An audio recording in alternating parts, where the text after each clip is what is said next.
Florida Representative Eskamani. Representative Eskamani, you're recognized for debate. Thank you so much, Mr. Speaker. Members, I remember when I made my first friendship with someone who is openly LGBTQ+. And it was in 8th grade, and we had a crush on the same boy. So you could tell we already had a lot in common, Mr. Speaker. And since then, I've always just had a very open heart towards people that maybe are different from me, but all just want the same things in life. They want to be happy, healthy, they want to get a good job, go to school, they want to go on summer camps, vacations, and they got to use the restroom. Maybe they want to play a sport or two as well. But they are just as human as anyone in this chamber. And what concerns me about this bill, alongside other bills on the agenda today, is that they're very much designed to otherize my friends, my loved ones, and my constituents. And I first just want to start with some of the facts. There is no evidence that allowing transgender people to use public facilities that align with their gender identity creates a safety risk. There is no evidence of that. In fact, in deep contrast, what there is evidence of is that those who identify as transgender are more likely to experience hate crimes. They're more likely to be assaulted. They're more likely to be murdered because of who they are. And so this policy is based upon a myth.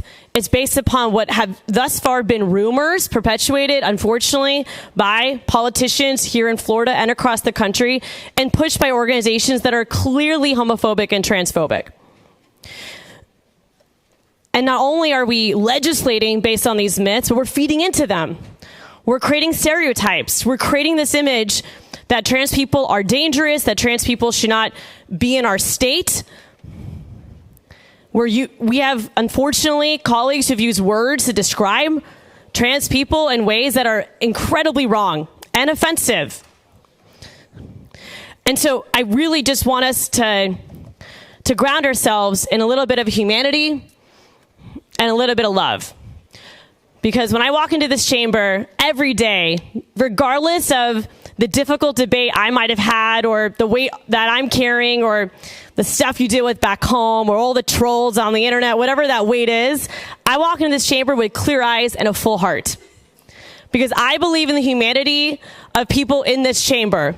I believe in the humanity of Floridians across this state. And I believe deeply that diversity is our strength, and that we should welcome every person and allow them to be their authentic selves, not just Florida residents, but also Florida visitors. Please remember that this bill has consequences for those who come to our state, who want to experience the best we have to offer, their ability to be treated as a wholehearted human. And I also just want to take a moment to share that words have impact.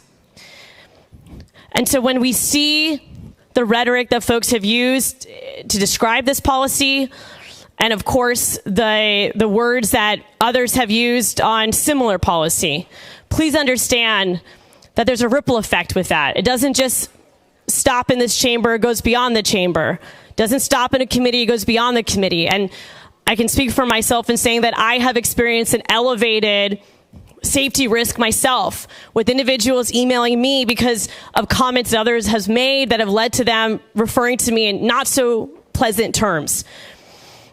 And so I want to close my remarks with just speaking to the trans folks in my district to tell you that you are not alone, that we care about you, that we love you, and we're going to do everything we can to make sure that you can live in peace in this state.